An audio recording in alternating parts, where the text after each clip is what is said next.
Olá, pessoal. É Lilian aqui falando. Boa noite a todos que estão presentes. Boa noite a você que está vendo pelo YouTube ou pelo Spotify. Sejam todos bem-vindos. Hoje nós temos um convidado, um professor muito especial, Charles Bueno. Esse professor, ele é especial por vários motivos. Primeiro que ele fez a nossa primeira live no Praticadamente, antes de ter o nome de Praticadamente, que se vocês chegarem lá bem no iniciozinho, vocês vão ver que o nome era Resenha Mastermind, né? E aí depois nós mudamos para Prática da Mente. E, enfim, temos o prazer, a alegria dele estar aqui.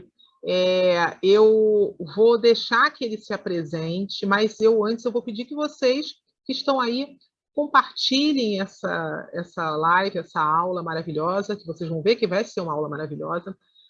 E se inscrevam no nosso canal e peçam às pessoas para se inscrever, para que a hipnose, a hipnoterapia chegue ao maior número de pessoas, porque, afinal de contas, é uma técnica, é uma ferramenta que, aliada a várias técnicas, vamos dizer assim, ela ajuda muitas pessoas, e hoje nós vamos falar exatamente disso. Então, eu gostaria de passar a palavra para o nosso palestrante. Fique à vontade, por favor, se apresente, fique à vontade, nós vamos participar aqui junto. Obrigado, Lilian, uma boa noite para vocês, bom dia, se você estiver assistindo pelo YouTube ou revendo, né, essa live aqui conosco. É um prazer enorme estar aqui de novo com vocês, como você falou aí. Tive o prazer de estar aqui sendo o primeiro a participar com vocês aqui lá quase 2 anos atrás, e hoje voltar aqui mais uma vez. E passaram muitas coisas, né, depois desse tempo todo, muitas atualizações, muitas novidades, muitas coisas novas. Então é sempre bom estar junto aqui de vocês que estão conectados com essa transformação que é a hipnoterapia, que ela fornece, que ela possibilita, que ela transforma a vida daquelas pessoas que realmente querem parar com o sofrimento psíquico, né? E como você falou, a hipnose é uma ferramenta que ela se encaixa aí em diversas áreas e pode se potencializar de diversas formas. Eu sou o professor Charles Bueno, professor de hipnoterapia, fundador da Universidade Brasileira de Hipnose, fundador da Hypnosis Academy Training Corporation dos Estados Unidos, e hoje mais uma vez aqui para partilhar um pouquinho de um conteúdo que eu posso levar para você, que possa te ajudar, que possa transformar. Então, mais uma vez, prazer enorme estar aqui com vocês. E vamos participar todo mundo junto e vamos fazer uma apresentação bem bacana para que possa contribuir com o teu conhecimento. É isso aí. Esse assunto realmente é um assunto que vai ser o tema do mês de setembro, né? Que é essa prevenção ao suicídio, né? E aí nós começamos assim, como nós podemos utilizar a hipnose de alguma forma para essa prevenção, né? Você poderia nos orientar, nos dar umas dicas com Claro, relação a isso? claro, com certeza. Como nós falamos há pouco, né? A hipnose é uma ferramenta incrível, uma ferramenta de transformação. E nós vamos entrar agora num mês muito significativo, que é o Setembro Amarelo, um mês lembrado pela prevenção do suicídio. Lembrando que nós somos o 8º país do mundo em número de suicídio, o segundo país em número de suicídio entre jovens de 14 a 25 anos. Então é um mês muito significativo, um mês muito importante para a saúde psíquica, para os terapeutas e para as pessoas, né, que sofrem de problemas emocionais e que por muitas vezes não conseguem encontrar a saída e preferem o suicídio, né? Não digo nem preferem, mas acabam aí não tendo uma saída, cometendo um suicídio. Então nós temos números altíssimos e preocupantes quando se fala de saúde psíquica, emocional, quando nós falamos de depressão, quando nós falamos de jovens depressivos, que seria um alerta muito, muito importante, né? Como eu falei agora há pouco, nós somos o segundo país do mundo entre jovens de 14 a 25 anos em número de suicídio. Isso é muito chocante, porque os jovens, a nova evolução, é o nosso futuro, né? As pessoas que vêm por aí são as pessoas que lá na frente vão direcionar o nosso futuro. Imagina o quão frágil está a criação dessas pessoas, né? Para nós sermos o segundo país do mundo com o número de suicídio entre jovens de 14 a 25 anos. E o que eu sempre falo é que ainda nos dias de hoje, as pessoas elas não estão dando a devida importância para a saúde mental. Tá? Não estão dando a devida importância para a saúde mental. Por que não estão dando a devida importância? Porque ainda não chegou aquele ápice que as pessoas não conseguem mais tomar conta das suas próprias emoções, né? Quando nós chegarmos a ver esses números crescerem ainda mais, e você vê um amiguinho, você vê um parente, você vê um filho, você vê alguma pessoa dentro da tua casa, que já existe, não é? Em muitos lares aí, chegar a uma situação como essa, que é o suicídio, que nós não queremos para ninguém, não desejamos para ninguém, talvez comece a mudar a visão para o que se diz emocional. Eu falo que hoje, a nossa parte emocional, ela é tão importante e ela pode ser equiparada à nossa saúde física, à nossa alimentação e à nossa sobrevivência. Porque sem saúde física, você não sobrevive. Sem comida, sem alimentação, você não sobrevive. E sem uma saúde emocional, estamos sobrevivendo cada vez menos. Porque os números de suicídio estão aumentando cada vez mais. E é extremamente preocupante. Só que nós acabamos aí, vamos dizer, se podemos falar assim, que estamos saindo ou saímos de uma pandemia, né? Saímos de uma pandemia que, por 2 anos e algum pouco, alastrou várias famílias, só que isso abalou muito o nosso psicológico também. Desde a nossa primeira quarentena, que trouxe aquela sensação de impotência, que trouxe aquela sensação de que sair de casa é perigoso, que o começo do vírus, que ninguém conhecia nada daquilo, até mesmo as pessoas que passaram por uma UTI, tiveram que ser entubadas, tiveram seus níveis de ansiedade elevados, que levaram a uma intubação pelo alto nível de ansiedade, e também o que a pandemia representou psiquicamente para as pessoas. Já tá sendo comprovado cientificamente que a pandemia, o coronavírus, ele tem uma parte muito importante no desenvolvimento do Alzheimer de quem foi contaminado pelo vírus. Então não é uma brincadeira. Foi um vírus que, basicamente, ele se comportou de diversas formas em diversos tipos de pessoas. Tem pessoas que teve a sua parte pulmonar mais afetada, teve pessoas que teve sua parte mais psicológica afetada, teve pessoas que teve outras partes do corpo mais afetadas. Mas não é sobre isso. É sobre o que a pandemia ela trouxe de forma emocional, que hoje ninguém consegue enxergar ainda. Só ter ficado em casa, só ter tido as restrições, isso causa algo forte psicologicamente. Não é só isso. Quantas pessoas não perderam familiares? Quantas pessoas não tiveram que fechar os seus comércios de anos por conta de que estava tudo trancado? No comércio, muitos comércios fecharam, né? Entre outras perdas que tivemos por aí. E o impacto emocional do próprio coronavírus, a questão de você não saber o que vai acontecer, a questão de você não saber como reagir, a questão de você não saber como enfrentar aquele pico que estavam falecendo 4.000 pessoas por dia. Isso nós estamos falando no contexto geral, mas se você associar todo esse impacto emocional àquelas pessoas que já tinham algo, uma depressão, um pânico, ou outras questões emocionais, foram muito mais potencializados. Imagina o cenário de uma pessoa que ela estava com síndrome do pânico, ou tem síndrome do pânico naquele momento, ou teve síndrome do pânico naquele momento, que a síndrome do pânico já traz a sensação iminente de morte, a pessoa ela acha que ela vai morrer. E aí ela abre o Facebook, o Instagram, e tá lá, morreram 4.000 pessoas por dia hoje, mas não sei quanto foram infectadas. O que essa pessoa vai pensar? Que o próximo a morrer, o próximo a pegar vai ser ela. Imagina o sofrimento que essa pessoa tem para sair de casa.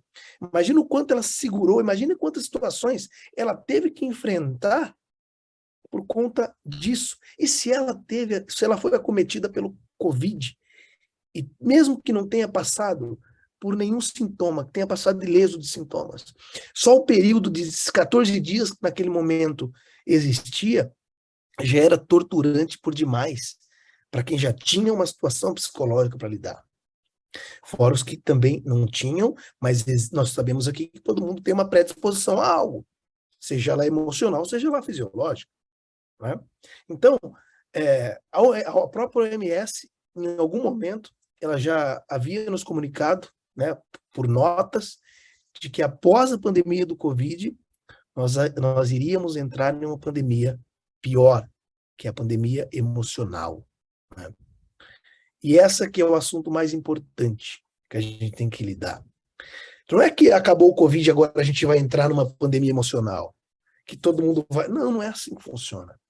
Mas eu quero ver quais são os resultados de todo esse setor psicológico que foi potencializado nesse período, daqui a 3, daqui a 4, daqui a 5 anos, como que nós vamos estar relacionados quando se fala de depressão, quando se fala de pânico, quando se fala de doenças psicossomáticas.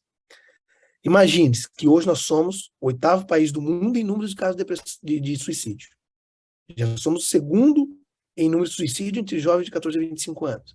Imagine daqui a 4, 5 anos, que as pessoas elas não sabem que um efeito emocional ela vai despertar em cada ser humano, em cada período de vida, conforme essa pessoa vive e impactos emocionais que ela tem.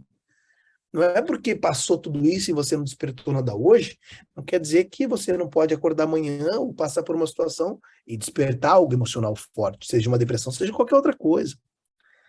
E quanto mais as pessoas não derem a importância para a saúde mental enquanto é tempo, mais difícil vai ser de conseguir ter um controle disso. Eu falo que, pelos dados que eu tenho aqui, nós temos quase um pouco mais de 19 milhões de pessoas ansiosas. Nós temos mais de 11 milhões de pessoas em depressão. Vocês acham que esses números são verdadeiros? Não são. Existem muitas pessoas que estão suprimidas por trás desses números. Existem muitas pessoas que sofrem de ansiedade que não vai no posto de saúde, que não vai procurar um psiquiatra, que não vai. Mesma coisa, tem pessoas que têm depressão e não vai também. Então, esse número ele é muito suprimido ainda perante aos números reais de que nós temos relacionados às dores emocionais, a problemas emocionais. E essa que é a questão. Seja lá depressão, seja lá qualquer outro problema. Não é? Mas a depressão hoje, vamos falar no sentido de setembro amarelo, é o problema que mais leva as pessoas à morte, né? O suicídio, né? Por não ter controle, ele não conseguir lidar com aquilo. E é essa que é a questão. Se hoje nós já somos o 2º país do mundo em números de suicídio entre jovens de 14 a 25 anos, que é o futuro da nossa humanidade, são os jovens, os menores que vêm crescendo por aí, aonde que está o defeito? Onde que está o problema? Por que isso está tão grande hoje? Por que nós somos o 2º país do mundo com esse índice entre jovens? E isso que é preocupante. Os números que nós temos de depressivos hoje, nós já sabíamos, isso é alimentado há tempos. Mas o que é preocupante é o que vem por trás disso. Os jovens, as crianças, os adolescentes que vão se tornando adultos, que entram nessa situação muito mais deficiente, vamos dizer assim, do que a nossa geração, por exemplo. O que significa isso? No meu olhar, no meu ponto de vista, nas minhas análises, é uma geração frágil. Uma geração frágil. E as próximas gerações estão sendo cada vez mais frágeis. As pessoas elas estão ficando cada vez mais intoleráveis com as situações da própria vida. Nós, quem cometemos os erros também. Porque você, quando você cresceu lá com teu pai, com tua mãe, que eles foram rígidos com você, não tinha escolha e nem a internet ela tinha velocidade, nós não tínhamos acesso a isso. Então as notícias não corriam tão rápido assim. Mas o que que muda, o que que muda de lá para cá? Que a humanidade ela vai se enfraquecendo emocionalmente. Porque eu tive dificuldade na minha infância, não quero que meu filho tenha. Porque eu passei por isso lá na minha infância, não quero que meu filho passe também. Então, nós também somos culpados do que vem por aí. Porque se você não permite que o seu filho ele passe por situações ruins, emocionais, quando criança, ele vai deixar ele passar quando adulto, é aí que não sabe lidar. Porque se na infância já passa, vai aprender a lidar na infância. Se não passou na infância, sempre teve uma proteção, sempre teve um pai ou uma mãe que estava ali na frente, protegendo, não, meu filho não, não, meu filho não. Sempre está aqui para escolher pelo filho o que, que dói e o que, que não dói. Aí, na hora que doer pela primeira vez de verdade, não vai saber lidar, não vai saber como agir. E é isso que nós estamos pecando, é isso que as pessoas estão pecando nas criações dos filhos. E algo que poderia melhorar, que poderia mudar isso, era ter o ensino emocional na escola, desde a primeira série que seja. Ah, professor, eu estou sentindo um negócio aqui, que é? Ah, isso aí, o que você está sentindo? Colocando concreto para uma criança, mesmo que de forma metafórica, mesmo que de forma lúdica, para que começasse a entender o que é um processo emocional, o que é uma dor emocional, o que é uma ansiedade, o que é uma tristeza, o que é isso. Porque quanto mais passa o tempo, mais frágeis as pessoas estão ficando. Então, esses números eles são preocupantes hoje, nós vamos ver daqui 3, 4, 5 anos. Porque aqui nós vamos ter um pico muito grande. Aqui nós vamos ter um pico muito grande. E não é culpa só da pandemia. A pandemia foi mais uma coisa que aconteceu para potencializar. E é ruim, é difícil, né? Você vê uma pessoa perto de você, que eu acredito que, se não for perto, alguém já conheceu aqui, alguém cometeu suicídio por conta de uma depressão. E as pessoas hoje, o que eu vejo de positivo em cima disso, é que muitas pessoas estão se abrindo a buscar tratamento. Porque eu já recebi pessoas em consultório que chegavam no consultório e falavam assim, nossa, eu tenho depressão. Nossa, eu tenho depressão. Como se a depressão fosse a pior coisa do mundo. Não é? Mas por que se torna a pior coisa do mundo para quem não tem contato com uma realidade? Porque vê pessoas com depressão se matando. Porque ouve, você viu, fulano estava com depressão, se matou. Então imagina uma pessoa quando ela entra num processo depressivo, já tendo escutado isso de outras e outras pessoas, porque é comum, o quanto ela se deprime mais ainda. E aí que entra a questão. Aonde que muda? Quanto mais fortalecimento emocional você tiver, menos você vai cair para as doenças emocionais. Quanto mais você se conhecer, menos você vai se abater para doenças emocionais. Quanto mais você buscar conhecimento, menos você vai se abater pelas doenças emocionais.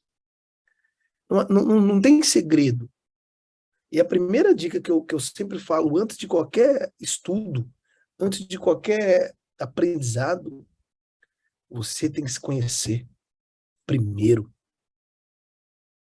Porque é o seu autoconhecimento que vai te dar tanta evolução emocional, tanta evolução mental, para lidar com as adversidades, que na hora que você precisar lidar com uma adversidade que aconteceu, não é que você vai estar imune, não é que você não vai sentir, vai sentir. Mas a diferença de sentir e a diferença de sentir e saber o que fazer naquele momento, racionalmente, é onde tudo muda. Porque senão você entra num ciclo emocional tão ruim, que aí você só vai se afundando, que é onde você se coloca de vítima, que todo mundo deu problema menos você, todo mundo tem um monte de coisa boa, só você que não tem, que você nasceu para sofrer na vida mesmo, coloca a culpa em tudo que achar pela frente. Porque não sabe lidar Então é mais fácil jogar para o outro porque eu não sei lidar. E ultimamente eu tenho utilizado uma frase que responde muito para as pessoas, não só que estão em um estado depressivo, mas no âmbito geral mesmo, do autoconhecimento emocional e na própria forma de se autodesenvolver. Você quer o que para a sua vida? Você quer viver uma vida ou reagir a uma vida? Tem os dois caminhos. A maioria das pessoas elas só reagem a uma vida. A minoria vive uma vida. Por que reage? Por que vive? Qual é a diferença? Se você é uma pessoa que sempre foi protegido, não sabe lidar com suas emoções, nunca buscou um autoconhecimento, não sabe nada, nem o que você está sentindo, você consegue colocar em palavras, você não é a pessoa que vai viver uma vida. Você vai reagir a tudo que vier e tiver gatilhos que acione algo emocional em você. E você não vai saber se comportar naqueles momentos. Você vai perder oportunidades, você vai se colocar em problemas e não vai conseguir lidar. Por quê? Porque o emocional, ele fala mais alto que o racional. Se você tem um monte de coisa para ser trabalhado, crenças, traumas, um monte de coisa, como todo mundo tem, como todo mundo. Todo mundo aqui cresceu com uma crença ou outra, ou várias crenças instaladas por pai, mãe, sei lá quem for, e já passou por situações traumáticas. Se você não tiver o autoconhecimento para buscar uma terapia, ou para buscar se conhecer, para buscar entender sobre você, pode acontecer o mínimo. Você vai perder oportunidades, você vai desperdiçar, porque a nossa mente ela entra em dois processos. Quando a gente tem um acionamento de um gatilho, a esquiva ou a fuga. Ou você vai se esquivar, ou você vai fugir. Aqui eu estou falando em questão de oportunidades, em questão de coisas boas que a gente tem, só que gatilhos que despertam algo em nós podem te colocar totalmente fora daquilo que você tanto quer buscar. E a outra parte, que é a parte mais emocional, no sentido dor, que é um processo depressivo, que é um processo, um pânico, que é um processo doloroso emocionalmente, uma doença emocional, é onde você não vai saber lidar. É onde você não vai conseguir encontrar saídas, é onde você vai jogar a culpa nos outros, é onde você vai simplesmente aceitar aquela dor todos os dias sem saber que o amanhã ele vai ser diferente. E existem duas diferenças aí. A pessoa que ela tem um autoconhecimento, a pessoa que ela busca terapia, que ela tá em dia com a terapia, né, como a gente costuma dizer, não é não é fazer terapia todos os dias, mas é estar tá em dia com a sua terapia, se conhecer. Pode acontecer qualquer coisa na sua vida. Você vai sentir, vai doer pra caramba. Só que você vai ter a capacidade de olhar para aquela dor, olhar para aquela situação, olhar para tudo aquilo que aconteceu e enxergar de uma outra forma, buscar um outro caminho, buscar oportunidades, buscar mudanças relacionados ao seu racional perante aquela análise que você consegue fazer porque você trabalha o teu autoconhecimento. E não é todo mundo que busca, não é todo mundo que quer e não é todo mundo que vai conseguir. Porque para ter isso, para desenvolver isso, antes de desenvolver isso, vai doer muito. Vai doer pra caramba. Porque olhar para as nossas próprias questões, olhar para as nossas próprias dores, a gente não vai olhar para ela sorrindo. A gente não vai olhar para ela e falar, essa dor, que linda que você... Não vai. Vai doer pra caramba. Antes de você evoluir emocionalmente, antes de você evoluir psiquicamente. Você vai ter que trabalhar, lidar com aquilo que por muitas vezes pode demorar. E você vai ter que estar firme ali para poder trabalhar, para poder lidar, para não retrogredir para uma situação anterior. Mas a hora que você passa por esse processo, aquilo é libertador. Eu costumo falar também que não existe mudança no amor. Eu sou totalmente contrário da frase que diz que a gente muda ou no amor ou na dor. Eu não acredito em mudança no amor. Eu acredito em adaptação no amor. Porque quando as coisas estão boas, a gente consegue se adaptar com facilidade. mas a gente só muda quando dói. E além de doer, é quando a gente não vê saída. É quando você está sofrendo emocionalmente, que você deita para dormir, você está sentindo tudo aquilo e você não consegue controlar, no controlado que isso não passa, isso não para. E você parar para pensar e falar, será que isso aqui vai acabar quando? Será que essa dor ela vai parar quando? É quando você deitar para dormir e achar que isso nunca mais vai parar. Só que vai parar. Vai parar se você tiver autoconhecimento, se você fazer terapia, se você estiver trabalhando suas questões emocionais. E é essa dor que muda. E eu costumo dizer também que uma das coisas mais lindas que a gente tem é a dor. É passar pelo processo de dor. Professor, como assim? Passar por uma dor é uma coisa linda? Linda no sentido de significado que a dor te traz. Porque nenhuma mudança que a gente tem na vida, que a gente decida fazer racionalmente, se equipara à mudança da dor. Porque quando você tem um autoconhecimento para lidar com aquela dor, vai doer pra caramba ainda. Só que você vai ter uma capacidade de entender, de compreender, de analisar tudo que aconteceu para que você chegasse naquele ponto e tivesse aquela dor ali. É uma evolução mental tamanha que nenhuma mudança racional que não esteja embasada em uma dor vai te trazer. As mudanças racionais são excelentes, mas as mudanças na dor, ela ensina de uma maneira que ninguém ensina. Mas não ensina todo mundo, como eu estava dizendo. Só ensina quem quer aprender. Porque nem todo mundo está disposto a aprender. E nem todo mundo está disposto a olhar para a dor e conversar com a dor. Nem todo mundo está disposto a olhar para suas feridas e curar as suas feridas. Tem pessoas que só estão preocupadas em desviar de si as responsabilidades. Jogar nos outros, nas costas dos outros, porque hoje o meu dia não foi legal, porque hoje eu estou assim, porque hoje... E sempre vai assim. Você vive uma vida toda, aliás, você reage uma vida toda sem ter a consciência de que a sua vida poderia ser melhor. E o pior de tudo isso é que as pessoas que reagem a uma vida hoje, as pessoas que reagem, que é a maioria das pessoas, elas reagem a uma vida, elas crescem, elas nascem, elas crescem, elas viram adultas, envelhecem, aí chega o período lá, morre, e acha que viveu o melhor da vida. Acha que tudo aquilo que passou na vida era o que tinha que passar. Acha que a vida foi normal.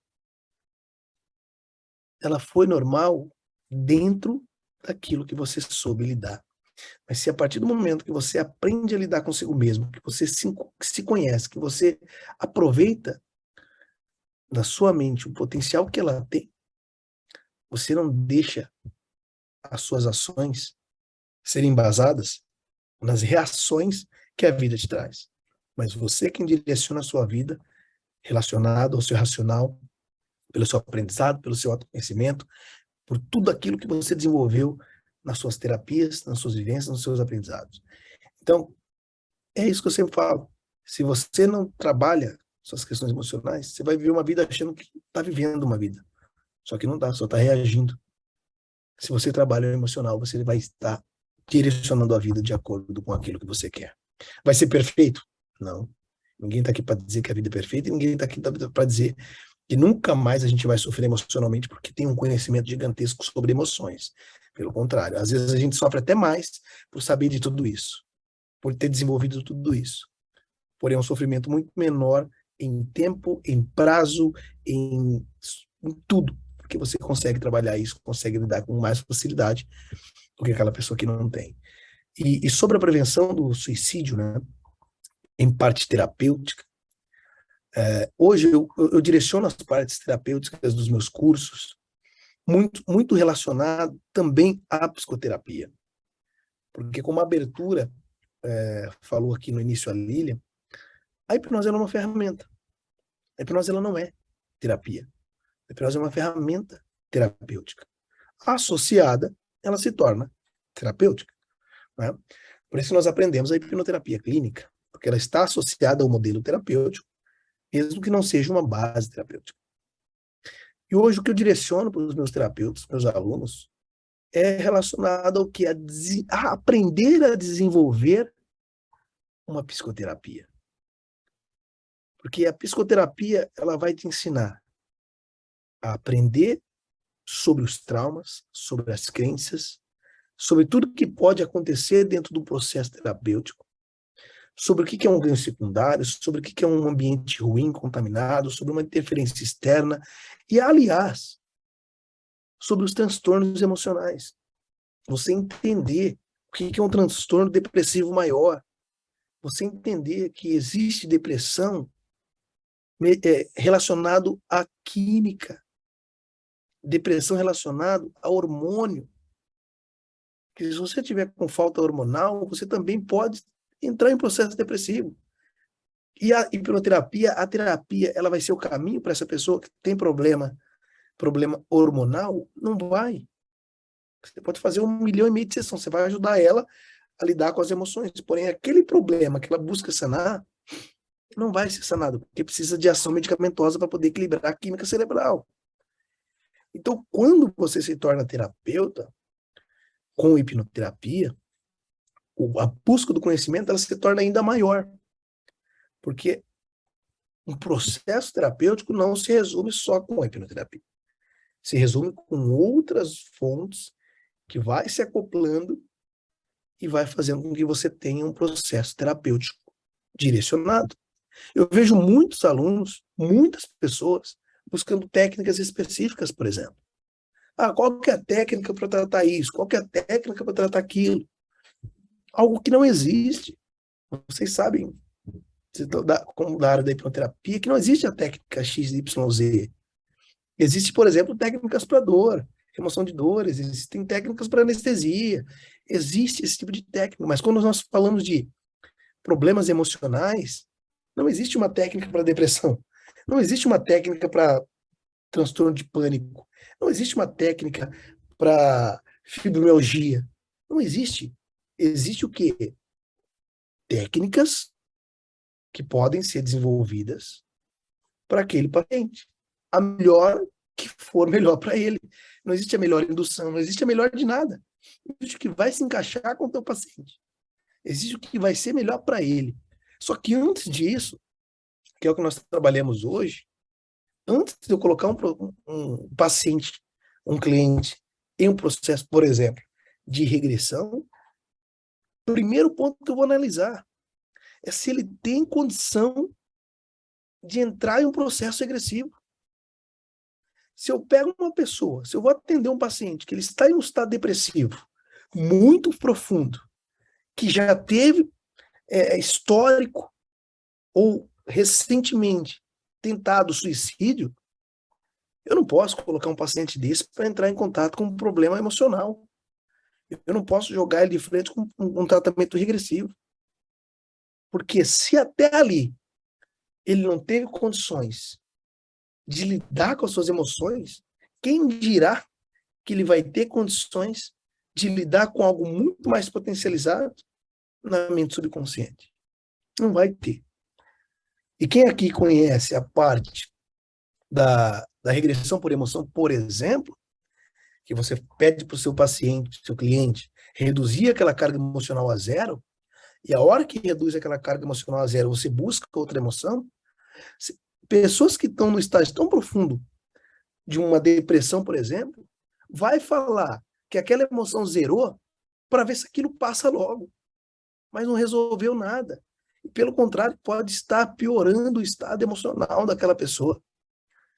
Por isso que hoje, antes de desenvolver um processo hipnótico, nós desenvolvemos um processo terapêutico dentro da terapia, dentro do processo terapêutico.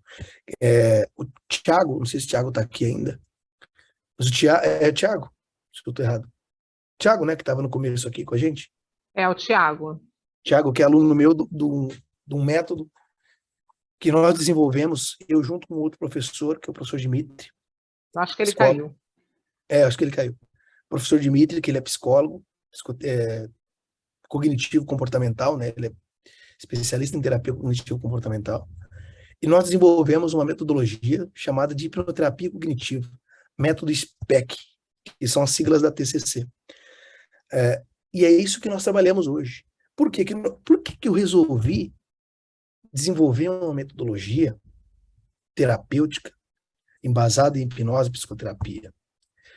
De tanto ouvir essas perguntas de aluno, de tanto ouvir qual que era a indução melhor, o que eu faço se o meu paciente não entrar em transe, o que eu faço se o meu paciente não entrar em processo regressivo, o que eu faço, qual que é a técnica, usei tudo já que eu aprendi, o que eu faço? Foi por isso que nós desenvolvemos a terapia do método SPEC. Porque os terapeutas, se ele não estudou, por exemplo, uma psicanálise em algum instituto para ter uma base de psicoterapia, ele não sabe fazer uma terapia. Ele sabe utilizar a hipnose, se ele aprendeu hipnose. Ele sabe fazer técnicas de hipnose, utilizar técnicas de hipnose. Só que se ele não aprendeu a desenvolver uma terapia, ele não vai conseguir fazer um processo terapêutico do início, do começo, meio e fim. E foi justamente por isso que nós desenvolvemos. Porque para o terapeuta que não é psicólogo, falta-lhe a base e conhecimento de uma psicoterapia. Falta uma base de conhecer os transtornos mentais. Falta uma base de conhecer e desenvolver uma terapia clínica antes de um processo de hipnose. Então, hoje, dentro da nossa metodologia, o que nós desenvolvemos? A hipnose ela já é utilizada desde a primeira sessão. Ela já é utilizada. Só que não técnica de hipnose. Por exemplo, o que nós utilizamos e ensinamos hoje para os alunos, dentro do método da terapia cognitiva, da hipnoterapia cognitiva, é você desenvolver a terapia cognitiva comportamental, que é a psicoterapia mais científica, que mais funciona com a hipnoterapia, comprovado cientificamente, que é o que mais funciona em bases psicoterapêuticas com a hipnose. Nós ensinamos, aliás, o professor Dimitri ensina a parte da terapia cognitiva comportamental como terapia. Então, dentro desse processo, você consegue avaliar se o seu paciente, seu cliente, ele está preparado para um processo regressivo, por exemplo, ou se ele precisa de um fortalecimento. Se ele precisa de um fortalecimento, você vai usar a hipnose, vai usar a própria terapia cognitivo comportamental para fortalecer o estado emocional daquela pessoa antes de colocar ele num processo regressivo, por exemplo. Mas antes disso, quando eu falo que nós já utilizamos hipnose, é que apenas o estado de hipnose, apenas somente de colocar a pessoa no estado de transe, ele já vai ser terapêutico. Dentro dessa metodologia, nós utilizamos o estado de hipnose como terapia, sem eu precisar usar nenhuma técnica de hipnose, por exemplo. Só o estado. Porque ele vai passar por um processo cognitivo comportamental em transe. Ele vai entender sobre o seu comportamento, sobre o que está causando aquela situação, que está colocando em um ciclo vicioso, que está colocando no problema de forma subconsciente. E todos os insights, todas as mudanças, tudo aquilo que ele tiver de mudança, que a própria terapia cognitiva já traz, não vai ser só racional, já vai ser lá direto no subconsciente. Então já vai estar havendo mudanças só por existir o estado de transe, para desenvolver uma terapia sob demanda, sob medida. Então, dentro desse processo, é o que nós encontramos hoje, que nós desenvolvemos hoje, de mais concreto num trabalho terapêutico completo, que é utilizar a psicoterapia e utilizar a hipnoterapia no momento correto. Né? E é isso que a gente bate sempre, é isso que a gente está em cima sempre. Porque trabalhar superficialmente não vai trazer resultados duradouros. Se você não entende, por exemplo, que o teu paciente que tem depressão, que o teu paciente que entrou na clínica, ele tem um ganho secundário inconsciente, ele vai chegar na sua clínica, você vai fazer hipnose com ele, ele vai sair maravilhosamente bem. Ele pode chegar em casa, tá tudo normal ou pior do que ele foi trabalhar. Porque ele tem um ganho para ter o problema. Se ele não sabe que ele tem um ganho para ter o problema, o ganho vai continuar existindo. Se ele tem um ambiente extremamente contaminado, que coloca ele no problema toda vez, sempre, todo dia, desde a hora que ele acorda, da hora que ele vai dormir. Se ele vai para terapia, ele vai sair da terapia maravilhosamente bem. Daqui a pouco ele está ruim de novo, porque a hora que ele chegou em casa, todos aqueles gatilhos que foram trabalhados foram acionados novamente, porque não deu nem tempo de se resolver tudo. E é entendendo o processo terapêutico que você quebra o viés da terapia perfeita, da terapia que eu vejo constantemente, cada vez mais, propagandas na internet, prometendo sessões e resultados em 3 sessões. Terapias escancaradas, marketing escancarados. Depois a gente sofre penalidades em divulgação, porque quem trabalha com marketing, por exemplo, que faz tráfego pelo Facebook e Instagram, já viu que não está disponível mais o interesse de hipnose. Não existe mais o interesse de hipnoterapia. Antigamente, quando você criava um anúncio no Facebook, você ia lá colocar, eu quero atingir pessoas que têm interesse em hipnose. Tinha. Hoje não tem mais. E é só no Brasil que não tem mais. Nós estamos fazendo um marketing para Portugal, que nós vamos ter um curso em Portugal, em Lisboa, agora em setembro.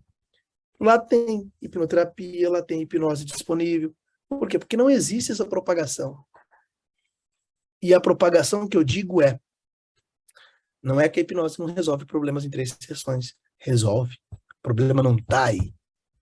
O problema está na forma que eu levo essa informação para as pessoas. Como, por exemplo, resolva seu problema em 3 sessões. E aí, encaixa todo mundo nesse meio. E você esquece que pode ter ganho secundário, você esquece que essa pessoa pode ter um transtorno, que se você não conhecer dos transtornos mentais, o paciente seu que vai atender na clínica, ele pode ter um transtorno de personalidade, que não tem cura, que tem sintomas semelhantes a uma depressão, que tem sintomas semelhantes a qualquer outro tipo de problema emocional, você vai tratar como uma depressão e não é. Essa pessoa não vai se resolver. Ela não vai ter resultado. Como que se promete uma sessão XYZ para uma demanda de pessoas sem você conhecer sobre o problema, sem você conhecer sobre a pessoa, sem você conhecer com histórias? E o que está pegando cada vez mais, a pessoa está 20 anos com um problema. Ela passa 20 anos com um problema e quer resolver em 2, 3 sessões, como se fosse um mágico, como se fosse mágica. Então, o lado, quando eu falo que as coisas mudaram, evoluíram, é porque eu também já fui de achar que a hipnose era mágica. Não nos últimos 4, 5 anos. Mas quando eu entrei na hipnose lá atrás, que vai se fazer quase 10 anos, que eu já tive meu primeiro contato com a hipnose, quando eu via, quando eu tirava a voz de uma pessoa, quando eu deixava ela sem nome, eu achava que a hipnose também era magia, que ela tinha um poder excepcional naquele momento. Só que quando você vai caindo dentro de uma realidade, entendendo um processo terapêutico, você tem 2 opções. Ou você continua olhando para esse meio e não olha para o que está expandindo à sua volta, ou você olha para o que está expandindo à sua volta e entende que o processo da hipnoterapia ele é excepcional e rápido, mas ele não é mágico. Não vão ser todas as pessoas que vão ter resultados em 3 sessões. Você vai ter que ter pessoas que você vai ter que trabalhar 4, 5, 6, até 10 sessões ou mais, dependendo do tipo de problema. E não há problema em trabalhar com pessoas com mais sessões, desde que essa pessoa tenha tendo resultados. É essa que é o X da questão. Tem pessoas, já trabalhei com pessoas que se resolveram em uma, já trabalhei com pessoas que se resolveram em 2, já trabalhei com pessoas que se resolveram em 10. Esse que é o X da questão.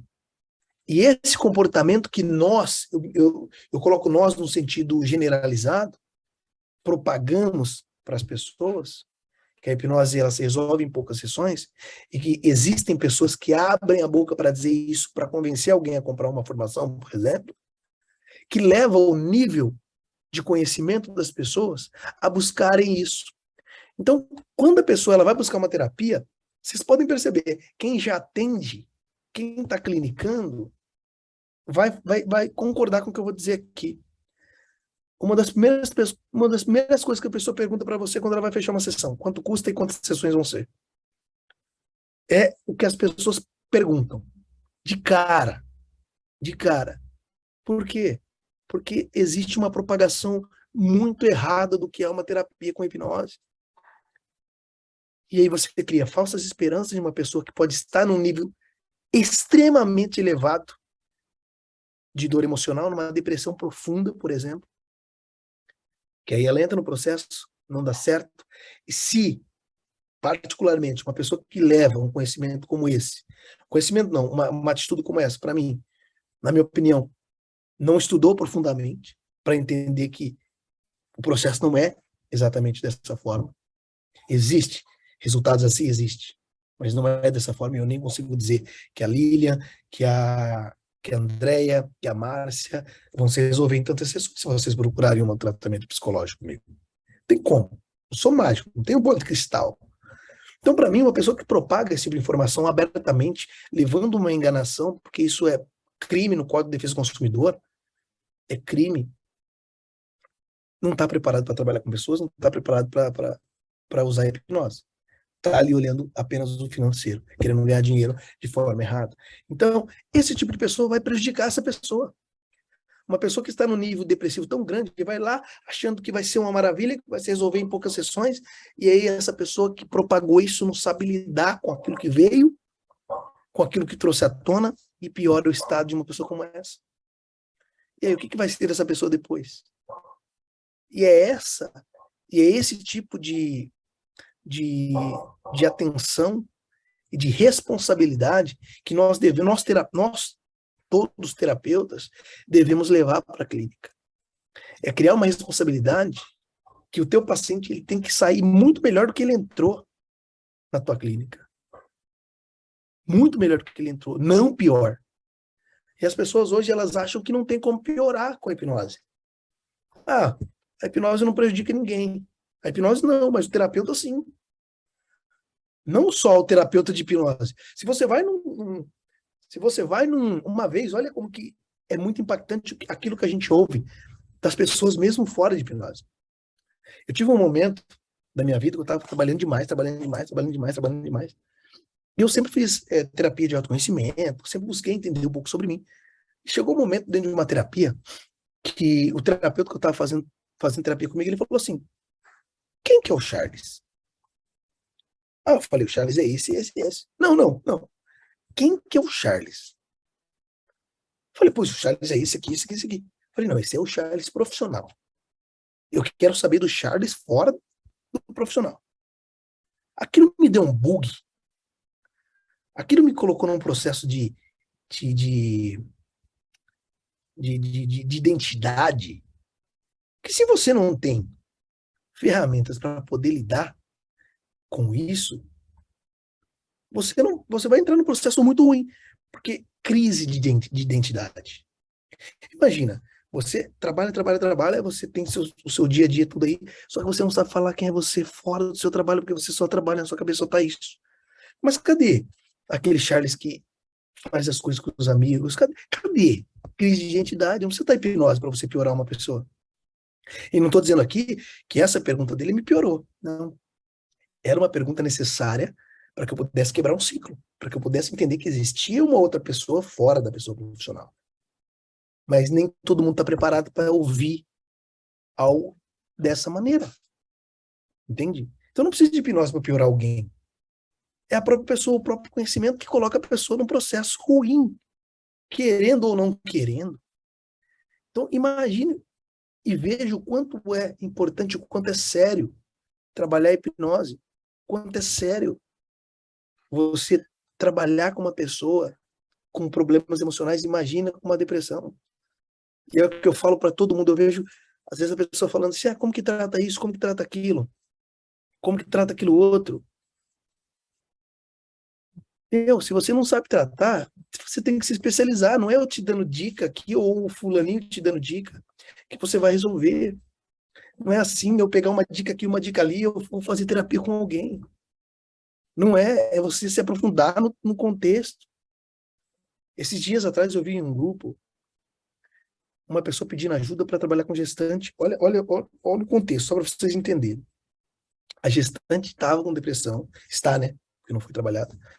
A gestante está com depressão profunda e buscou atendimento com hipnose online.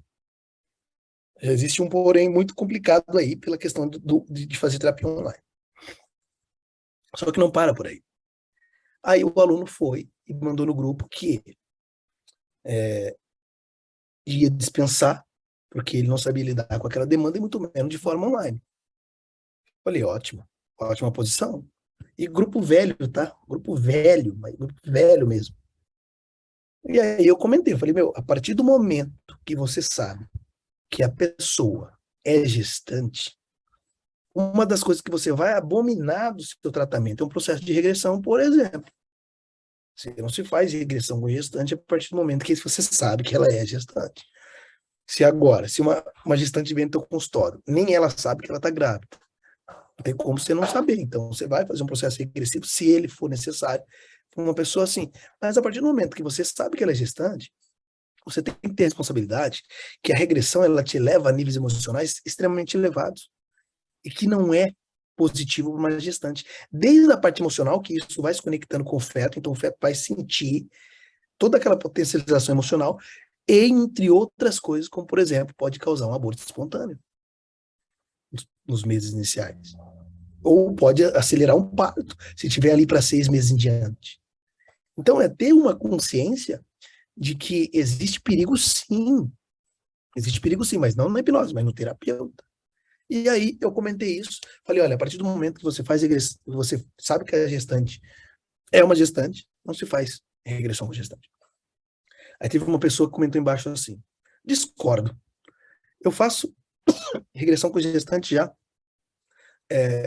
há um bom tempo e outras pessoas concordam comigo. Falei, ok. Só que saiba que os meses mais complicados de uma gestação, mais perigoso é do primeiro ao terceiro. São os meses mais perigosos de uma gestação. E aí eu peguei um artigo clínico de um obstetra, de um ginecologista, e coloquei no grupo. Aí ninguém falou mais nada. Mas olha o nível de uma pessoa que não tem o conhecimento correto, querendo passar para outra pessoa um conhecimento que não é correto. E é sobre isso, as pessoas têm preguiça de estudar, têm preguiça de buscar conteúdo, têm preguiça de fazer as coisas certas, não é com dica. Se você não sabe atender um quadro depressivo, não atenda. Se você não sabe como lidar com uma pessoa que já passou por um processo de suicídio, não atenda. Não é igual você acordar de manhã e abrir os olhos. Isso você está acostumado a fazer. Trabalhar com o emocional não é o seu que está ali, é de outra pessoa. Você não sabe o tanto sofrimento que ela teve ontem.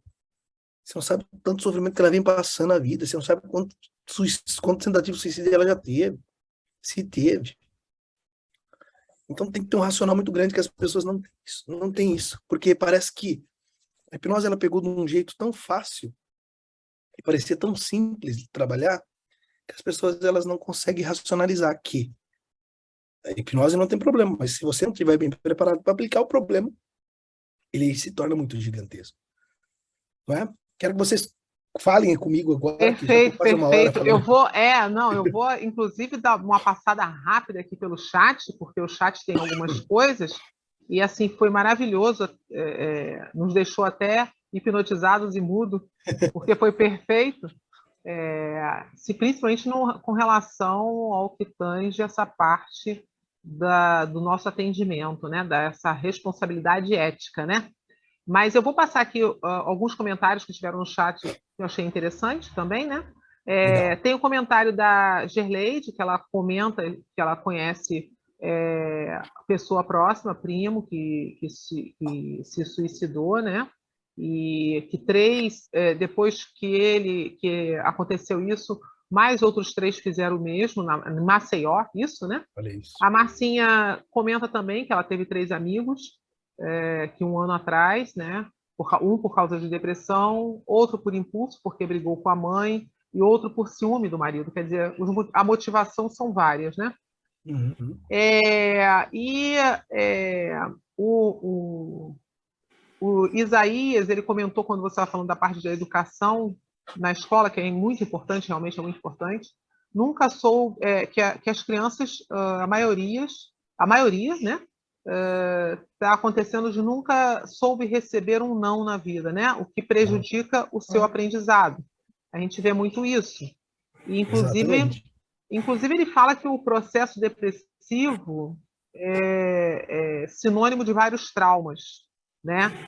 E completando essa parte da criança, a Martinha fala que o excesso de informações por conta da tecnologia torna muitos jovens intolerantes ao que não lhe interessa. Isso atinge até as novas relações sociais, afetivas e profissionais, né? Perfeito.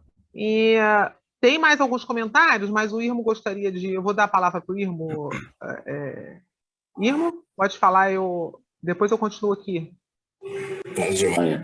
Primeiramente, parabéns pela explanação do tema, foi fantástico, principalmente no que você falou com relação a estudar um pouco áreas que são necessárias para você atender bem a hipnose, né? Como fazer um estudo de psicanálise, estudar um pouquinho a psique humana e saber o que é ego, superego, alter ego, id, saber um pouquinho de conceito de trauma, onde vem, da onde surge, né? E eu vejo muitas pessoas fazendo hipnose sem saber o que é isso, né? Que nem na hipnose não verbal a gente trabalha muito com abreação, que você, na hipnose verbal chama-se abreação, né? Que são reações musculares.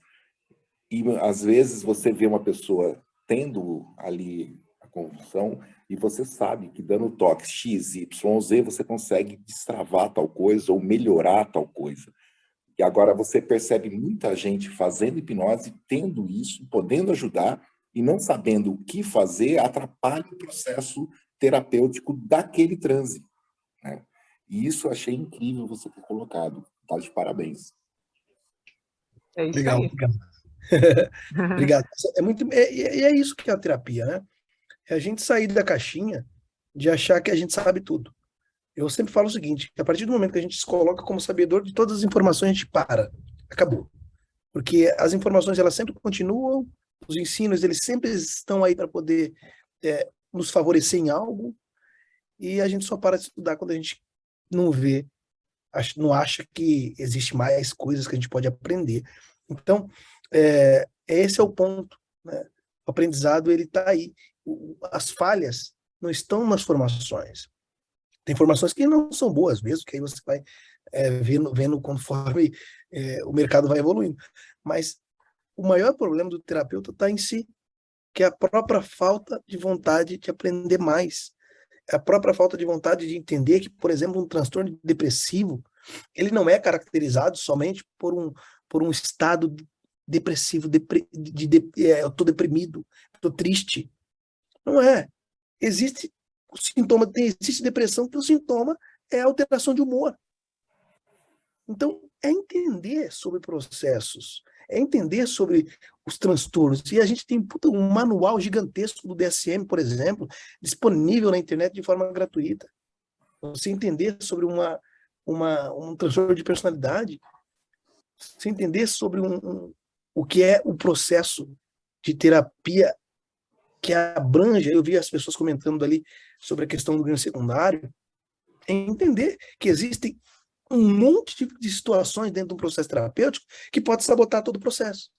Eu gostaria que você um pouquinho também, dentro da depressão, se você conversar com várias pessoas depressivas, você vai ter a ideia de que eu ouço vozes, essas vozes falam isso, isso e isso para mim, né? Como você lida exatamente com essa parte das vozes? Cara, na verdade, assim, quando as pessoas me colocam, eu procuro entender muito na clínica o que quer dizer isso de vozes, né? E na maioria das vezes, quando isso acontece, eu vou colocando a pessoa a encaixar isso de uma forma concreta para mim dentro da clínica. O que você quer dizer para mim quando você diz que ouve vozes? Você está ouvindo realmente alguém no seu ouvido? Tem alguém falando aí, está ouvindo? Não, são pensamentos. Ah, são pensamentos. Então não é vozes. Porque existe uma diferença muito grande em pessoas que dizem que ouvem vozes, que aí eu vou levar ela por um lado que vai embasar muito mais, por exemplo, com um problema de uma pessoa que tem esquizofrenia, por exemplo, do que uma depressão. As pessoas elas têm muita dificuldade no falar sobre aquilo. Não é? E o terapeuta, se, por exemplo, se você não conhece, se você não aprende e entende sobre os problemas emocionais, sobre como lidar principalmente com o processo inicial de terapia, você não vai conseguir compreender o processo em si. Porque imagina, vê lá, você me passou essa parte agora, eu ouço vozes. Puta, se eu não entendo e eu não consigo gerir e fazer com que você me explique isso de uma melhor maneira, para que concretamente eu saiba o que significa isso, porque eu ouvir vozes pode ser simplesmente o quê? São pensamentos que estão lá dentro da minha cabeça. Parece que eu escuto isso toda hora. Então, eu penso, faz aquilo, vai ser melhor para você. Então vai lá, pega, sabe? Isso é muito característico do processo depressivo, mas não é ouvir vozes, são pensamentos que são intrusivos ali, intrusos, que a pessoa tem a percepção de que ela está sendo gerida por esses pensamentos, e está sendo. Essa que é a questão, está sendo controlada pelos pensamentos. Mas aí que entra a parte mais importante, que é, se você não sabe como lidar com isso, você não vai conseguir trazer resultado para essa pessoa, você não vai conseguir entrar profundamente, porque as pessoas, o cliente, ele não tem o conhecimento que o terapeuta tem. Ele vai falar o que para ele significa. Ele não sabe que ele tem que falar profundamente sobre tudo. E mesmo que soubesse, quando a pessoa está numa situação emocional, a mente ela vai sempre querer ser superficial nas informações. E o cliente, ele chega na terapia com o que nós chamamos de sujeito suposto saber, que ele tem um sujeito que acredita que sabe de tudo, que é o terapeuta. Então ele chega na clínica achando que o terapeuta ele já tem todo o Wikipédia do problema dele. E aí o que acontece? Começa a ser superficial, porque é comum. É comum. Até a própria situação de rapport, se você não tiver um rapport bem feito, legal, com o teu paciente, a tendência é que ele se reprima mais, que ele não se abra mais.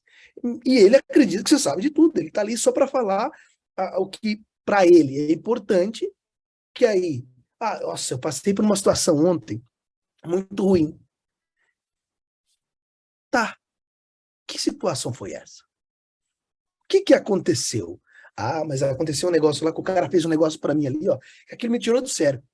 Continua na superficialidade, continua nas informações rasas. E se você não tem a capacidade, não tem um conhecimento de ir se aprofundando e fazendo com que essa pessoa traga o que importa, que é o quê? Toda a situação e o que gerou emocionalmente, você vai pegar só superficialidade, vai trabalhar com superficialidade. Então falta muito disso. E você tem que entender que você não é o sujeito que sabe de tudo. Todo paciente chega na clínica não sabe absolutamente nada. Eu quero que você me fale tudo. É uma investigação que ele vai entender, que ele vai compreender por que ele faz isso, por que ele faz aquilo, por que ele age assim, por que ele age assado. E o que eu mais gosto dentro desse processo, que facilita, vamos dizer assim, o conhecimento terapêutico, que dentro da nossa metodologia, que é a metodologia SPEC, por isso que chama SPEC, que é a sigla SPEC, que é a sigla do iceberg cultural da terapia cognitiva comportamental, que significa situação, pensamento, emoção e comportamento. Toda situação te leva um ou mais pensamentos, que te leva uma ou mais emoções, que te leva a um comportamento disfuncional. Que esse comportamento ele te coloca de novo lá na mesma situação. Então, é muito prático, muito fácil do próprio paciente se entender com o próprio processo. Por isso que é transformador e terapêutico desde a primeira sessão, mesmo utilizando só o estado de transe como tratamento, como terapia. Porque a própria terapia cognitiva comportamental, a base dela é que o próprio paciente se torne seu próprio terapeuta. De tão fácil, de tão compreensivo que é o processo de compreensão comportamental. Então, se tem uma situação que me gera o gatilho de pensamentos, que faz bater lá no meu trauma, na minha crença, lá nos meus problemas, que me gera as emoções, que nas emoções eu entro no meu comportamento disfuncional, que é de esquivar ou de fugir, é aqui que eu tenho que matar o jogo, é aqui que eu tenho que mudar, é aqui que eu tenho que transformar. Aí entra as ferramentas da terapia cognitiva comportamental e entra as intervenções de hipnose. É o que eu costumo dizer também relacionados ao que nós falamos de transtorno obsessivo compulsivo, que no meu ponto de vista é um dos transtornos mais complicados, que é curável, que se resolve, que é mais difícil trabalhar. Por quê? Porque o que é o toque? O toque são gatilhos que tem ali, que foram gerados, que me faz ter os pensamentos, né, obsessivos e o comportamento compulsivo. Eu vou lá e eu trabalho o trauma, que gerou todo aquele comportamento compulsivo e aqueles pensamentos obsessivos ali. Resolvi? Não, não resolveu. Porque com o toque, o comportamento compulsivo se torna um hábito. O cérebro está acostumado a ter aquele comportamento todos os dias, a todo momento relacionado a uma emoção. Se eu não trabalho isso de forma consciente, racional, com técnicas racionais, e eu não trabalho isso de forma subconsciente com a hipnoterapia, eu posso trabalhar com a hipnose. Eu posso ir lá dar sugestão para remover os hábitos, trabalhar os traumas, mas o comportamento, ele não se dissolve assim. Ele não vai se apagar assim. Se não houver uma intervenção junto, racional, para você enfrentar esse comportamento, que ele vai continuar, ele vai daqui a pouquinho. Você vai passar por uma situação ruim, de novo, vai se associar a uma emoção que vai gerar todo aqueles comportamentos de novo. Então, olha o tanto de coisa que a gente tem que trabalhar, que tem que entender, para que a gente possa fazer um processo terapêutico, não vou dizer perfeito, que não existe isso, mas no mínimo um processo que vai transformar a vida da pessoa de uma forma, pode ser que não seja uma sessão, mas você vai num processo progressivo de transformação. E é isso que a gente faz. É muito estudo, né? O Gilson tá querendo fazer uma pergunta, eu vou abrir para o Gilson fazer uma pergunta, e tem muitos comentários no chat, já estamos estourando o nosso tempo, mas vamos lá, Gilson. Bom, manda ver. agradeço aqui pela explanação, que foi realmente muito boa, perfeita, mas estou atendendo um caso atualmente que me fez pensar. Eu atendi com hipnoterapia uma pessoa que trouxe como queixa ciúme. E, a princípio, eu pensei que estivesse tratando de um ciúme compulsivo. Primeira sessão, tudo bem. Segunda sessão, um cara legal. Terceira sessão, um cara radiante. Na quarta sessão, ele regrediu de um jeito. Parecia que nunca tinha falado comigo, né? Então, encerrada a hipnoterapia sem sucesso, eu trouxe ele para a psicanálise. Legal. Então, comecei a tratá-lo com psicanálise. E, neste caso, ele foi se mostrando, quer dizer, tem picos de altos e baixos, né? Levei o caso para supervisão, não consigo ficar com ele sozinho. E meu supervisor levantou a hipótese: esse cara pode ser delirante, pode ser, né, um problema psicótico e não apenas um problema neurótico. Você, como bom lacaniano, que eu já vi que eu gosto de tudo, eu gosto da psicanálise de Padedel também. Essa correlação entre o comportamento depressivo e o ciúme, você já fez alguma vez? Cara, já. E pode ter vários embasamentos. Por isso que é a importância de entender que pode haver, pelo pouco que você me falou aqui, que essa pessoa tem vários altos e baixos, isso na minha cabeça já me gira vários tipos de situação, pela tua palavra. Tá? Por exemplo, o que eu entendo de altos e baixos? Que essa pessoa ela vive num ciclo de tô bem, tô mal, tô bem, tô mal, tô bem, tô mal. Um ciclo muito, muito instável. Tá? Se você levar um ciclo instável no sentido de transtorno, você vai relacionar isso basicamente diretamente com o transtorno de personalidade para começo de conversa. Eu já consigo associar isso dentro de um transtorno de personalidade. Claro que é muito, muito vago ainda para eu dizer que é isso. Porque eu estou usando só o que você está me trazendo aqui para te falar um pouco dos pensamentos que eu tenho sobre a sua palavra. Mas o que eu falo? O que pode ter relacionado a isso também? O que é o ciúme? O ciúme está relacionado muito diretamente à sensação de posse, não é? De algo que é meu, eu não posso perder. Isso, se você for profundamente nisso, você pode também estar relacionando a essa sensação de ciúmes a um abandono, a uma pessoa que foi rejeitada, entende? Há várias ramificações, até mesmo um contexto de vulnerabilidade. A pessoa ela pode estar querendo inconscientemente estar com aquela pessoa que ela tem ações de ciúmes, por exemplo, para prender, para privar. Porque se ela perder, o caos está feito, porque inconscientemente existe uma dor muito grande para ser trabalhada, que não existe uma racionalidade em cima daquilo. Mas, como eu falei, pode sim estar relacionado a um transtorno de personalidade, pelo início das palavras. Não sei o caso, num contexto geral, o que acontece, não. E aí, o que me relaciona a isso? Border é super instável. O Border hoje ele está extremamente feliz. Puta, daqui a pouco ele está lá no chão, é conhecido como limítrofe. Ele vai da sanidade à loucura, sim. Então, no mesmo tempo que ele está maravilhosamente bem, daqui a pouco ele cai de uma profundidade muito grande. Mas o bipolar também tem uma instabilidade, entende? Então, é muito precoce, por exemplo, para eu te dizer qualquer coisa relacionada a transtorno de personalidade, por exemplo, mas eu consigo te falar relacionados ao o que pode estar potencializando isso. Qual que é a história dessa pessoa? O que trouxe ela? Qual que foi as primeiras palavras? Por que do ciúme? O que ela te contou relacionado a situações e momentos que ela teve ciúmes exacerbado, que fez-o buscar terapia, ou se alguém fez com que ela buscasse terapia por conta dos ciúmes. Então, tem uma ramificação muito grande para poder compreender as ações. Não quer dizer que eu vou compreender as ações pelas falas, por tudo que o meu paciente traz, mas isso te dá um caminho, um segmento para que você encontre a melhor forma de trabalhar aquela pessoa. Né? Não existe a melhor maneira, mas existe o que eu posso fazer com aquilo que chegou até mim, com o conhecimento que eu tenho, ou se eu não tenho, eu vou buscar para poder entender o que está acontecendo aqui, mas é exatamente isso que eu vejo que falta muito. Porque existe tantas N possibilidades de tantas coisas acontecerem relacionadas a vários tipos de situação, comportamento e tudo que gera um processo emocional traumático, que a gente precisa, muitas vezes, fazer isso que você está fazendo. Buscar em outros lugares, buscar em outras pessoas um conhecimento que pode ser agregado ou que eu posso buscar um outro conhecimento que possa agregar naquilo que eu vou trabalhar.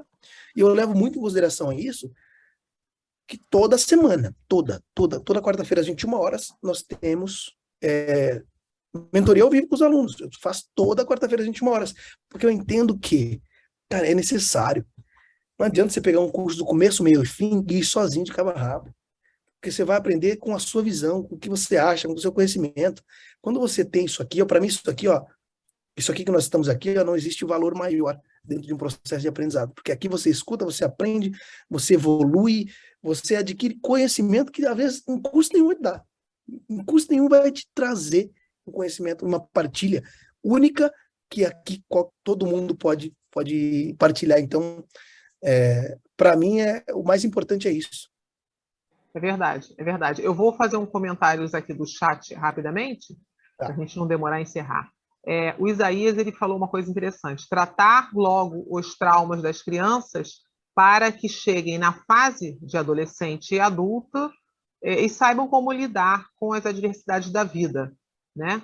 Aí é o aprendizado genuíno, alguma coisa assim que já foi comentado, né? E outra coisa que também é bem interessante aqui que foi colocado, que a Gerleide falou, tratar traumas não tem receita de bolo. Isso foi muito mostrado, né? E a gente tem que lembrar sempre disso, né? E tem uma série de comentários aqui que não dá para. Agora, um que eu achei importante, foi o Isaías? O Isaías ele falou que ele gostaria de saber mais sobre o SPEC, situação, pensamento, emoção, comportamento. Ele pede para que explique, que ele gostaria de saber um pouco mais sobre esse seu trabalho. E aproveitando, eu peço que faça o merchan, acredito que possa ter algum curso desses interessante, que aí a gente já começa a encaminhar para o final. Legal. O SPEC, né, que a gente chama de SPEC, é a sigla que eu acabei de mencionar sobre a terapia cognitivo comportamental e a metodologia é a hipnoterapia cognitiva. Por quê? Porque você aprende a ser um terapeuta comportamental com a terapia cognitivo comportamental e você aprende a utilizar a hipnose. Por favor, desliga o som, quem está com o som ligado. Eu não estou conseguindo identificar. Obrigada. Você aprende terapia cognitiva comportamental como base terapêutica, como terapia, e você aprende a utilizar a hipnoterapia dentro da hipnoterapia cognitiva comportamental. Dentro desse conhecimento, além de aprender as duas bases, você aprende a desenvolver o método, porque existe o conhecimento, que é terapia cognitiva comportamental, existe a hipnose, que é a ferramenta, e existe a metodologia, existe todo o processo. Então, o rumo do processo todo, a gente criou como que? Como você desenvolver uma terapia sob demanda. Não existe receita de bolo, igual foi falado aqui. Mas existe um guião que te dá uma base de como montar as suas sessões, e ali você pode utilizar as ferramentas e alterar as informações conforme a demanda do paciente. Mas é você entender todo um jogo completo, né? E desenvolver a hipnoterapia cognitiva. Esse é um dos métodos que nós temos, que é o que nós falamos hoje, dentro do que nós desenvolvemos em terapia e hipnose, é o que nós temos de mais avançado em psicoterapia, né? E hipnoterapia. E nós temos também o estágio online, né? O que é o estágio online? Nós estamos utilizando hoje o metaverso como estágio virtual. Então, hoje nós temos alunos que fazem os cursos online dentro da clínica, né? Eles recebem lá o óculos de realidade virtual e atendem o paciente online, como se ele estivesse na clínica. E isso também está mudando muito, porque os pacientes que nós atendemos online hoje não é mais por computador assim, nós não atendemos. Nós enviamos um óculos para a pessoa atender em casa, e ela recebe o óculos, ela coloca o óculos, ela está na minha frente, como se ela estivesse na clínica. Então, todo o processo, mesmo online hoje, ele se torna presencial, porque você não perde, além do toque, né? A única coisa que você perde é o toque, mas a questão presente, a sensação presente, os estímulos, a percepção, você consegue ter tudo isso de forma online, tendo toda essa utilização do metaverso hoje. Então, hoje a gente tem uns avanços muito bacanas aí, no meio do caminho. Olha só que interessante. O Isaías está perguntando como adquirir esse conhecimento. Por favor, deixe seus contatos, redes sociais, para que todos possam lhe achar. Aqui, eu vou colocar aqui o meu @, que é Charles Bueno, hipnólogo, tá aqui. Quem tá aqui na aula e me mandar uma mensagem lá no direct, vou deixar até meu telefone aqui, ó. Esse aqui é o meu contato aqui, ó. WhatsApp. Só falar que veio daqui do Prática da Mente, da nossa transmissão, que nós vamos fazer algo diferenciado para vocês aqui, fazer parte dessa metodologia, tá? E esse é meu WhatsApp, só mandar uma mensagem no meu WhatsApp também, ou mandar lá no Instagram, que eu tenho certeza que vai contribuir muito para o conhecimento de vocês, para o desenvolvimento, e para mim é uma satisfação enorme poder compartilhar e distribuir conhecimento para vocês sempre. Uma pergunta, essa promoção é só para quem está presente aqui, ou pode ser para depois porque essa live deve ir à gravação no máximo sexta-feira, que o Andréia deve colocar, né, disponibilizar. Aí a Marcinha está perguntando se tem online esse curso. Tudo online. Temos presencial também dele, mas nós temos online também, que é a mesma pegada. Sobre o que você falou, Lília, eu vou fazer algo diferente aqui. Claro, é só para quem vê aqui pelo Prática da Mente, seja agora ou seja gravado. Nós vamos permanecer com essa condição, em especial ao mês de setembro, que é o mês do suicídio. Então, até o final de setembro, quem assistir por aqui e quiser adquirir, vai ter um desconto diferenciado por essa simbologia do tratamento psíquico, né, da prevenção do suicídio, que é o Setembro Amarelo. Então, durante todo esse mês de setembro, a gente pode desenvolver Então, tá bom. Então, até o último dia de setembro de 2022, para quem está ouvindo no Spotify também, pode entrar em contato com o professor Charles Bueno. O número do telefone, para quem está ouvindo, né, é 14 99 17 87 834. Acho que foi certo? É o que está escrito no 14 9 9178 7834. Isso. Então, esse é o número Mas essa promoção é só até o último dia de setembro de 2022, porque essa live vai ficar gravada, né? Então, aproveitem. Fale que assistiu pelo Prática da Mente aqui. Tem que falar que veio por aqui, porque se não falar que veio por aqui, vai adquirir a condição normal sem desconto. Agora, se falar que veio por aqui, tem uma condição especial para quem assistiu pelo Prática da Mente. Exato. E olha só, o pessoal está falando que é demais mesmo usar essa hipnoterapia com a tecnologia do metaverso. É show mesmo, né, gente? É muito bacana isso.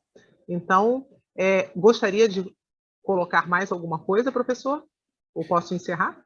Eu acho que, só para concluir, eu acho que vocês estão no caminho certo, estão aqui, né, assistindo, participando desse conhecimento. Eu acho que o interesse, ele parte, e não só do interesse, mas da disponibilidade, que eu tenho certeza que todo mundo que está aqui poderia estar fazendo outra coisa, ou tem outras coisas para fazer, mas tirou o tempinho para poder estar participando aqui ao vivo, que, claro, é diferente do que a gente assiste gravado, porque aqui você tem a possibilidade de perguntar, ouvir, você tem a possibilidade de trazer também alguma partilha que seja interessante para outras pessoas.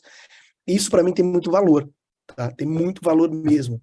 E é um prazer gigantesco estar aqui com vocês. Continuem nessa pegada, continuem nessa entrega, continuem nessa jornada, porque quem está iniciando, ou quem está com um processo já muito avançado, já sente essa coisa gostosa que é trabalhar com a mente humana. Quem está iniciando está sentindo isso ainda. Quem já está há muito tempo, se está aqui ainda, porque contaminou e agora não perde mais nunca mais essa essência de transformar vidas, só piora, tá? Só piora, porque você vai querer ajudar cada vez mais, você vai querer aprender cada vez mais, é um universo que não acaba mais, e isso é muito bom.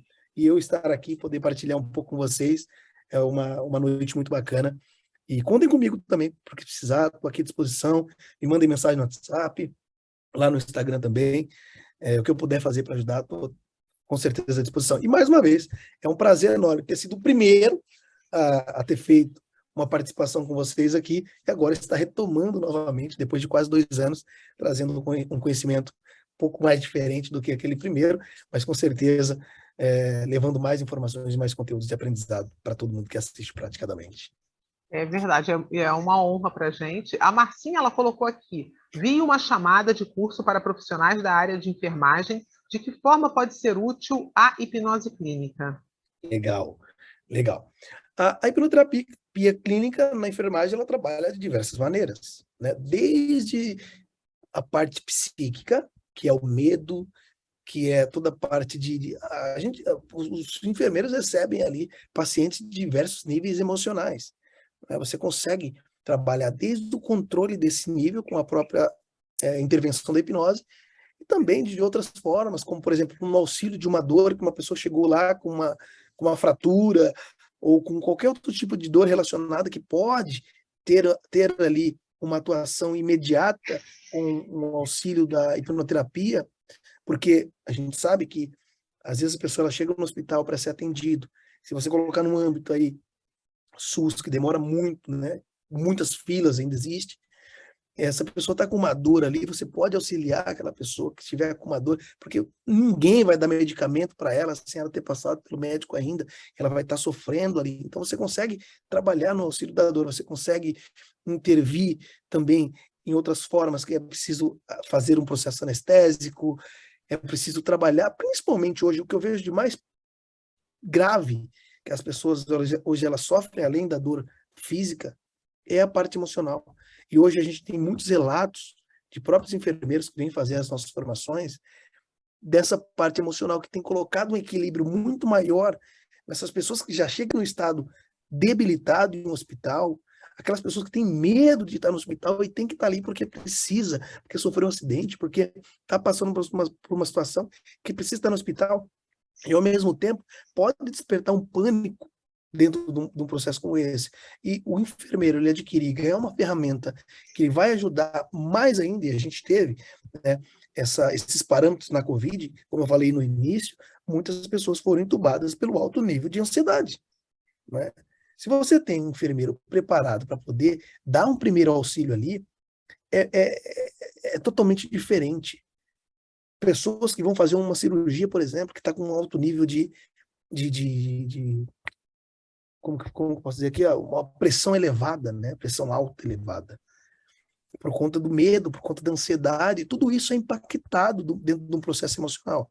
Você consegue intervir aí. Então, é um ganho muito grande para a parte do tratamento, seja ele fisiológico, seja ele psicológico naquele momento, você consegue auxiliar para que a pessoa tenha um melhor rendimento. E também, por muitas vezes, não exerça profissionais e funções dentro do hospital que poderia estar ajudando outras pessoas. Porque às vezes você tira um socorrista de um lugar que ele pode estar fazendo outra coisa para entubar uma pessoa porque ela está com um nível extremamente ansioso, com um problema respiratório que precisa ali. E se você consegue intervir isso com mais tempo, com mais precisão, você pode estar ajudando outras pessoas que estão precisando de outros médicos, outras equipes dentro de um hospital, né? E além de outras coisas, você consegue auxiliar. Excelente, excelente. Só que assim, olha, a aula tá maravilhosa. Se bobear, eu não vou nem ler chat mais, entendeu? Agradeço imensamente a sua presença. Amamos todo aqui. Todos amamos, né? Poderíamos ficar aqui mais algumas horas, isso viraria um podcast em vez de uma live, né? Vira mesmo, vira mesmo. Então, eu agradeço muito, muito a sua presença, toda a sua aula, e peço a todos aqui, agradeço a todos aqui também presentes, né, que ficaram aqui conosco até agora. Está tão bom que todo mundo ficou, ainda bem. E a você que estiver assistindo aí no YouTube, no Spotify, compartilhe essa live, que com certeza vai ajudar muitas pessoas, principalmente aos terapeutas também, não só terapeutas, como até clientes mesmo, pacientes, para entender esse contexto todo, que é muito importante, da parte emocional, da parte terapêutica, né? Então, eu agradeço a todos aqui e siga-nos lá no YouTube, no Spotify, no Instagram. Se quiser entrar no grupo, é só ir lá no Instagram, que tem um linkzinho, você consegue acessar esse grupo maravilhoso de troca de conhecimento entre os terapeutas aqui. E eu agradeço mais uma vez a todos aqui presentes e a você que está aí. Até mais. Nos encontramos na próxima live. Tchau. Valeu, pessoal. Tchau, tchau. Até mais. Até mais.